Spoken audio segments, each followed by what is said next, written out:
We finally have character development in this series. It seems like a lie, but it's true. So guys, how are you? I hope you're doing well. I'm the Monio, the interdimensional demon that talks the most about blood of Zeus on YouTube, and you're on my channel. Firstly, I would like to make it clear that I am a big fan of Greek mythology, and that I like the first season, despite it having many problems, such as a protagonist without any charisma, and in general, little character development, which does not necessarily repeat itself in this second season. We have our protagonist, called Heron, who is a demigod, his father being the god Zeus, and his mother a mortal, and he also flies on a winged horse. Yes, he is a kind of Hercules, only less charismatic, and in the first season he is living in poverty with his mother, and discovers that he has a half-brother. His name is Seraphim, who was born and lived in a tragic way, being a great victim of the situation and becoming evil in a process of hating the gods.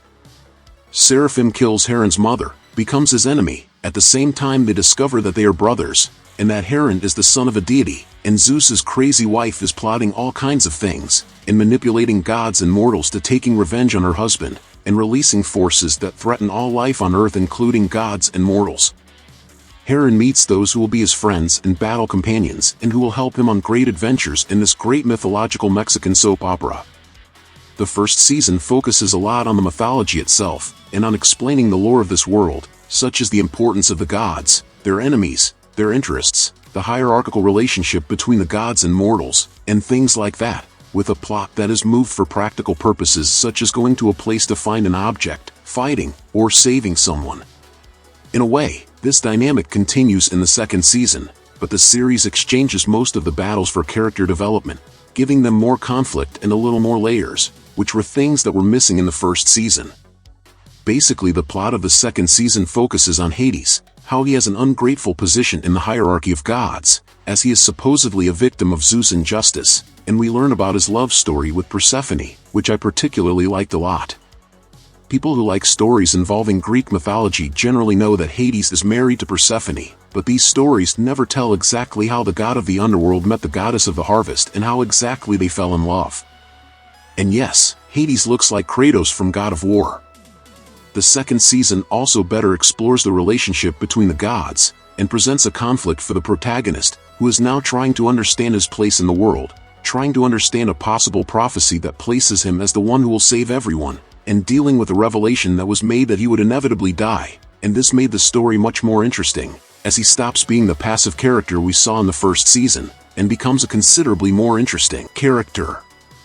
Another character that really surprised me was the villain of the first season, Seraphim, since all of his motivations and conflicts are better worked on here, making the character much more dense, and better justifying some of his attitudes towards the gods and things that he has done in the past, and especially the parallels between him and his brother, how the two are sides of the same coin.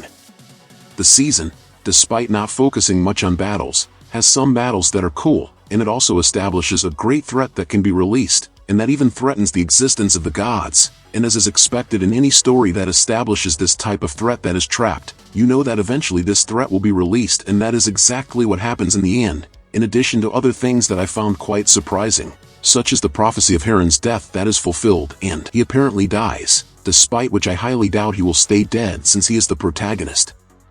I liked the season. It was considerably better than the first in my opinion, as it developed some more characters, giving them more depth, and I really liked the idea of the plot focusing on the gods themselves as being the biggest threat to themselves, and the story will move towards a possible conclusion in the third season, which will probably focus a little more on the battles.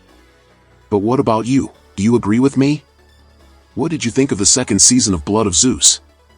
Leave it in the comments, and if you liked the video, subscribe to follow the next content. Until next time my people, demonic hugs.